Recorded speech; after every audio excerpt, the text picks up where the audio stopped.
All right, as we all know, terrorism threats back on the front pages. Connecticut Democrats took a sharp left turn, turning out Joe Lieberman in the primary. So the issue is, will they snatch defeat from the jaws of victory this November? Joining me now to discuss is Dave Sirota, Democratic strategist and author of Hostile Takeover, and Ann Coulter, syndicated columnist and author of Godless, the Church of Liberalism. Welcome back, everybody. Ann, let me go to you. You know, it's funny, excuse me, terrorism on the front pages. When I think back over the past couple years, whether it's the Patriot Act or NSA wiretapping or NSA using telephone companies for data mining and patterns, or the SWIFT financial monitoring over in Belgium, every step of the way, Democrats screamed and howled. So I guess my first question for debate and discussion is, how the heck can they stand up to this terrorism threat again? Well, they won't. And they also screamed about Guantanamo. And as you say, listening to telephone calls, it was, in fact, U.S. officials listening to chatter that indicated this England plot was getting ready for the execution stage. I think these are perilous times. I don't think they're going to lose this fall. I mean, the Republicans just can't keep winning everything. You know, you were mentioning the Reagan tax cuts earlier. It is precisely Republican successes that end up hurting our electoral base. People aren't enraged about high taxes because we don't have them. People aren't enraged about terrorism because now we're stopping the attacks. It takes an attack. It takes enormous tax rates or, you know, an enormous crime rate. It's also Republican success on crime that ends up making Republican voters complacent. They forget to go to the polls, and a lot of damage can be done in 2 years. Look at what Jimmy Carter did in 4 years. And we've been spoiled by prosperity, haven't we? Yes. I mean, that's an yes, odd and we've take, been spoiled by the lack of attacks. Yes. David Sirota, I want to get your response to that, and I want to get your response to this idea that the Lamont defeat of Lieberman kind of puts the Iraq war front and center. And I acknowledge to you it's an unpopular war right now. I acknowledge that, although I say that as a war supporter. But all of a sudden, as the worm turns, terrorism on the front pages, David, that can't be good for the Dems, can it? Well, I think it's very good for the Democrats, because I think that what it shows is that the public is keyed into these issues and realizes that the Republicans have grossly mismanaged the war on terror. And I think it also goes to the fact that the Republicans have overstepped their bounds, have played their hand too hard. I mean, Ann Coulter is on this show. She's one of the leading voices of the Republican Party, and she sounds like somebody who sounds like Osama bin Laden. She's somebody who's written columns saying that the New York Times building should be blown up. She's called for poisoning a Supreme Court justice who's a World War II veteran and bronze medal winner. She's called for the murder of Jack Murtha, Congressman Jack Murtha, a Vietnam War hero. So I think what this is showing is that the Republican Party is in an absolute meltdown because of Ayatollah-esque statements from people like Ann Coulter and Dick Cheney. And the Democrats, that's why the Democrats are now in the poll released this week ahead of the Republicans when it comes to who the public thinks can better fight the war on terrorism. So, Ann, what's your response? That was kind of a head-on discussion. I think he called you an Ayatollah. That might not be all bad. What's your response to that? Right. The Democrats' response to worldwide Islamic fascism is to attack Ann Coulter. But if I could take issue with you on something, Larry, I mean, everyone just keeps saying now how the war in Iraq is unpopular. Well, the Democrats have been telling us that since before we went into the war. All objective evidence is that it isn't. Certainly the polls leading objective into evidence the war, like the when poll they were this being week told us that the war was unpopular, vast support for the war throughout 2002 and before we went in. The Democrats, of course, many of them voted a majority to approve war with Iraq and continued to support funding for it and continued to vote against withdrawing troops. I think a show of Democratic hands in the House and Senate is more representative than CBS News calling up 1,000 alleged voters. This is just one of these shibboleths that gets repeated so much that people just come to believe it. Well, David, I am a war supporter, and I do disagree with that. I think the war is relatively unpopular right now. Whether the polls are right or wrong, that's a different issue.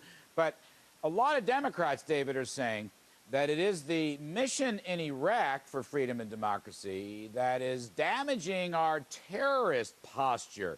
I hear that from Senator Harry Reid again. I kind of have trouble connecting those thoughts. What's your take?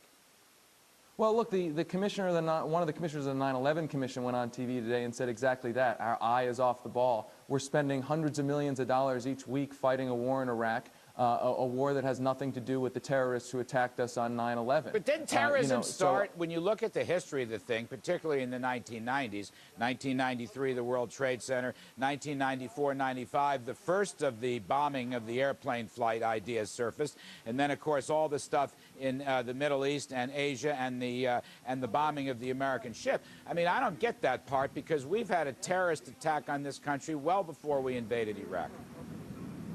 Well, that's exactly right, but I think the issue again is, where are we putting our resources? Why are we putting our resources into a war in Iraq and not into fighting the actual war on terror? A war on terror that the Republicans justified by falsely claiming there were WMD in Iraq. You know, I think this cuts to the bigger issue. The bigger issue is that Democrats are now seen as the logical, more realistic, more focused party on national security. And Ann Coulter and Dick Cheney can say that the Iraq war is unpopular and has nothing to do with 3,000 Americans being dead, because they can say that because it doesn't have anything to do with their direct lives. But the American public are not as stupid as Ann Coulter and George Bush and Dick Cheney think they are. And it just seems to me a lot of Dems would rather protect civil liberties, ACLU, than really fight hard on surveillance, which is the key to the terrorist war. It was surveillance, electronic surveillance, peek and sneak, by the way, that aided the British MI5 in their successful attempt to foil this plot. Surveillance versus civil liberties, and therein lies the dilemma. Well, that's part of it. I mean, the point is the Democrats wouldn't do anything in the war on terrorism, as your panelist indicates. You know, his idea of keeping our eye on the ball is to surveil me and Dick Cheney.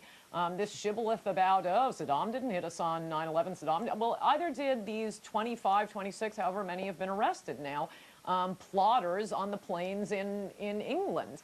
Either did Hezbollah, which killed 200 Americans, American military, back in 1983, and now is attacking our ally Israel. I mean, this is not a war against one man. And as these attacks materialize and the cells are broken up, it shows, and we have a war raging between Israel and Hezbollah. It just gives the lie to this absurdity about we have to catch just Osama. This is just a way for Democrats to sound busy when what they're trying to tell Americans is they won't fight the war anyway. They will go after me and Dick Cheney. David, do you think, as a strategist for the Democrats, do you think we will see a harder, more aggressive, more militant line on terrorism and homeland security now, that the civil liberties part of the Democratic Party will be quiet? Because all this terrorist attack discussion in the last 48 hours, I haven't seen anything, or I haven't seen much out of MoveOn.org, Daily Kos, and so forth. What's your take on that? Are they just going to try to squirrel away until terrorism goes away? Well, Larry, having worked on the House Appropriations Committee in Congress, you know, I saw the debates every day. The Democrats have been pushing for better homeland security funding, for a more serious focus on actually catching terrorists, not going after or not misleading the American public about where the threats really are. I think the issue of civil liberties was not an issue of whether we should go after terrorists, but an issue about whether the president should have to follow the law. If we need legal changes in this country to make sure we can go after terrorists as hard as we need to go after them, that's something that Congress needs to deal with. That's something the Republican Congress needs to deal with. If they haven't dealt with that, that doesn't mean that the President of the United States should be able to be like a dictator and ignore the law. Ann Coulter, going to give you the last word. You have indicated you think that the GOP is going to lose the House. Do you still believe that in the light of what we've learned about terrorism in the last 48 hours? Well, I think that they shouldn't lose the House, but yes, I think the historical precedent is overwhelming, and what you've heard from your other panelists today shows you how bad it's going to be. How about the end of the war on terrorism? How about the Senate? I think it's going, I don't know, you know, the numbers. I think it's going to be bad for Republicans this fall because we can't keep winning everything, and that will be very bad for America in the middle of a war. All right, thanks. It'll be great for America. All right, thanks to Ann Coulter, thanks to David Sirota. We appreciate it very much. Up next, the foiled terror plot, the aforementioned foiled terror plot, is thrusting travelers into a brave new world.